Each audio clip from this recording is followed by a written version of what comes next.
Welcome back to consecutive day 1151 of a diary of a Runpreneur. And today's episode, I want to talk to you about the first 90 minutes of game time playing Cashflow 101 board game with my children. So remember to give this a subscribe, share, like and comment, as the more people we get in front of, the more money we raise on my fundraising mission to save the lives of children by attempting the ultimate ultra marathon.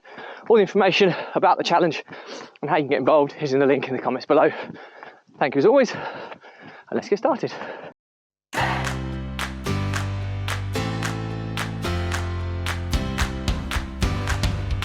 So, consecutive day 1151 of a diary of a Runpreneur.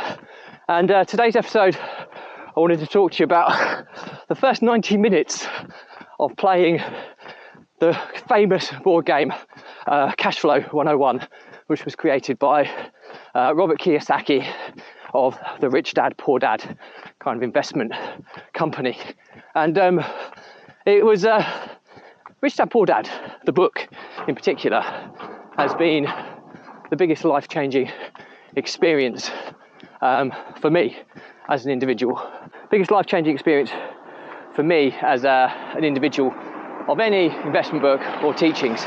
And he created a board game which went with the book called Cashflow 101. There is a more advanced version called Cashflow 202 as well that you can purchase. But Cashflow 101 is the kind of famous board game that gamifies the real game of life in terms of understanding how cash really flows as a person.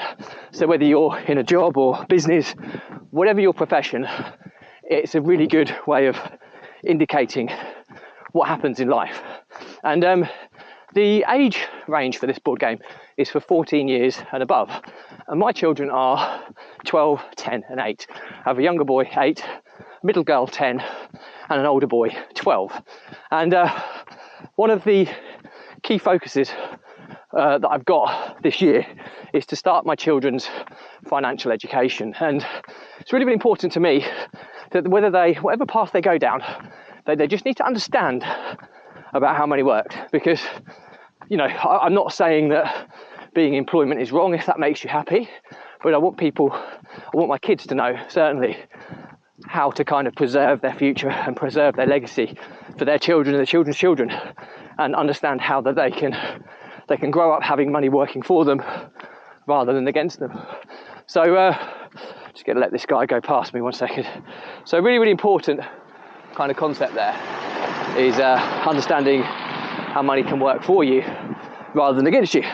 In so many people that I know have money working against them rather than for them. And you know, it's a little bit black and white in that regard, because there is an area in the middle which is grey, which is people that are quite happy trading their time for money as opposed to focusing on growing a passive income where money works for you, by understanding investments and how business revenue can work in that favour. So there is a bit of a grey area in between, but the key thing here is I'm not pushing my kids down the entrepreneurial path by any stretch, but I just want them to know that whatever they do in life, a few little simple things and understandings can help them be a little bit more sensible with their money and also understand money systems, which is really, really important.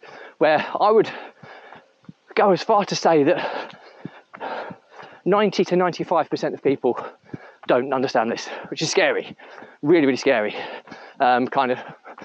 concept. So interestingly, playing this board game anyway, it's quite complicated certainly for an 8-year-old, fairly complex for a 10-year-old. The 12-year-old is just grasping it a little bit better, which is quite interesting. So we played first 90 minutes. We're a long way. It's a slow-paced game, as you can probably imagine, with explanations and filling in financial statements, all these types of things. But it's the type of game that, with perseverance and consistency, is going to teach them an awful lot. Now, bizarrely, you learn a lot about their personalities as well when you play a game like this. My 8-year-old, whether it's the fact he's playing a board game with his dad or whether the fact he's really interested in it, he was super interested in the game and concentrated throughout And I think arguably, out of all my kids, he would be the most entrepreneurial. So he's probably the most like me out of all my 3 children. Whether that's a good or bad thing, I don't know.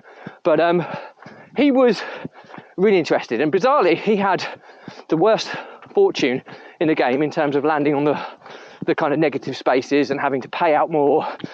He was downsized, all these types of things as part of the game, and he took it pretty well. Maybe that was due to a lack of understanding, but he was picking it up quite quickly. My 10-year-old daughter had very little interest in it whatsoever. She was messing about, not really that bothered. She was looking for the shortcut. What would you do, Dad? What would you do, Dad? That was her kind of stock response. And I'm starting the first few games by helping them as much as I can, because I want them to get as much help as possible. Once they've played a few times, I'll start backing off and letting them make their own decisions. But yeah, daughter, very, very disinterested. She was messing about. My 12-year-old son, he's the one who would understand it the most, and he arguably did.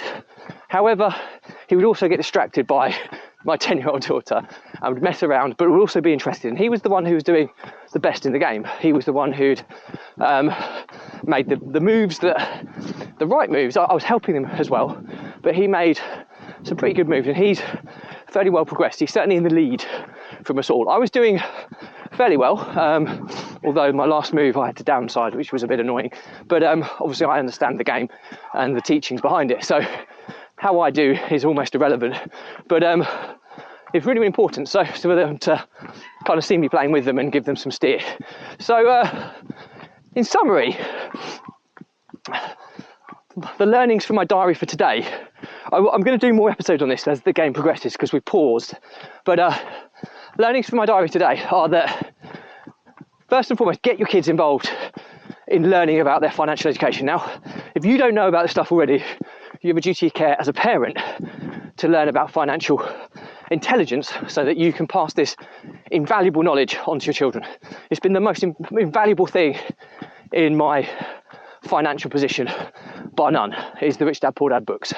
So really, really easy. Read the books and then learn it and then play the game with your children if you have them, okay? It's going to give them a real good head start in life. Secondly, you find a lot about your kids when you play a game like this in terms of who's naturally interested. Bizarrely, my 8-year-old son is more interested than the others, which would make me think that he is potentially going to be the most entrepreneurial. Rightly or wrongly, that's how my observations.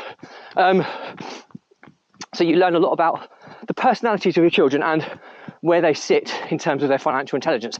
I think at the moment, my 12-year-old has the highest financial IQ, but I think that it won't be long until my youngest son overtakes him in terms of having the highest financial IQ. It's not a race or anything, I'm just kind of grading them in terms of my observations so far.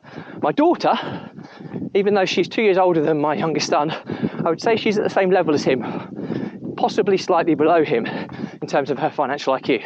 So you learn a lot about your kids' personalities when you play games like this, and I think the secret is to finding a way for them to learn the best. So I'm helping them as much as I can initially, but I will back off after we've played this game a few times. And it sounds as crazy as it sounds, but I'm treating this like some paid work for them, because it is education, and I'm actually paying them to play the game to try and keep them motivated to do it, so that they can actually then utilise what they earn in the principles of what they've learned through the game. So a little bit out there in terms of teaching techniques, but yeah, so I'm paying them to play the game, but I'm going to persevere with my technique. So a little bit controversial, but there you go. So anyway, that's it for me today. Questions or comments, drop me a line. I'll respond to everyone. Remember to give this a subscribe, share, like and comment, as the more people we get in front of, the more money we raise on my fundraising mission to save the lives of children by attempting the ultimate ultramarathon. All the information about the challenge, how you can get involved, is in the link in the comments below. Thank you as always. Stay positive, stay happy. I'll see you again tomorrow.